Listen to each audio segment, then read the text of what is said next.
Ah, the gods of productivity. How we worship them. We act as if productivity is the most important thing on earth, as if it's more important than life itself. Indeed, we sacrifice the best days, years, and decades of our lives to productivity. We work in offices and on factory floors, isolated from the planet, from the wind and stars and mountains and rivers.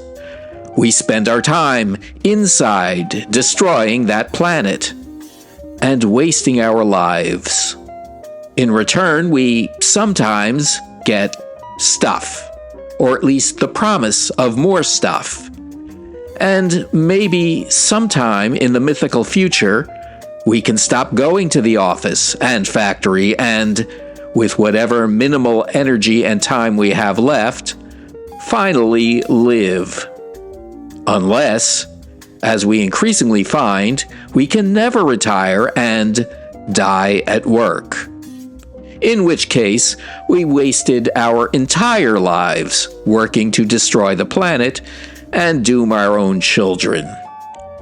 Don't you think, just maybe, there's something wrong with this? Our leaders and systems are ridiculous. When people suffer because of austerity, they say it's a necessary sacrifice which working people make to the god of productivity. The executives and the wealthy and the authorities deem it so, and who are we to question them?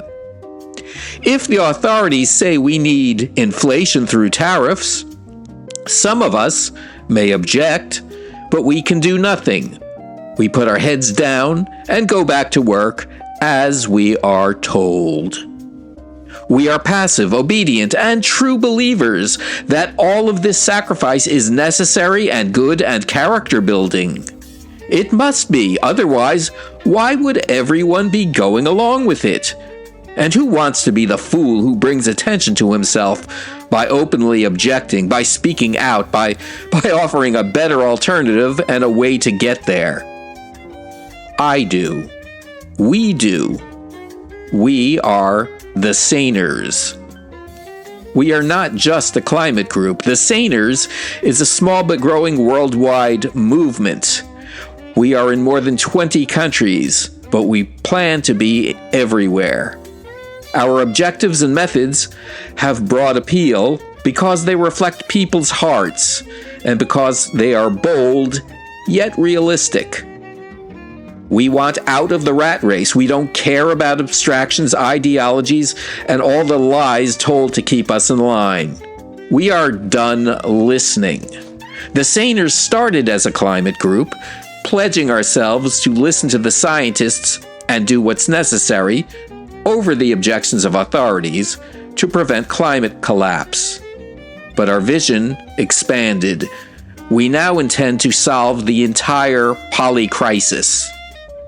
We understand that to live, people don't need money or jobs or the economy. We don't need 90% of the crap we waste our lives producing. And every single unnecessary thing that we produce damages the planet with increased CO2 emissions and in other environmentally toxic ways. We refuse to perform any production that's not worth it, that does more harm than good. We won't produce luxury goods for the wealthy, no private jets or yachts, but we also won't produce useless, shiny, disposable commodities for ourselves. Stuff we were taught to crave, to feel like we need in our obligatory role as consumers. We need less stuff. We demand more time and freedom and life. We will produce things people actually need, or provide really substantial value that exceeds the cost in time and damage to the earth. We will produce food and clothing and shelter and medicine and share them with everyone so we can all live without unnecessary fear or suffering. Nothing will be produced for profit. Nothing. There is no need or moral justification for servitude. We choose to live as human beings, not as mere human resources. How will we make this happen? By building our movement and our skills as activists, and by implementing a series of strategically powerful nonviolent campaigns, culminating in a new, better culture and civilization worldwide. How can we possibly do this?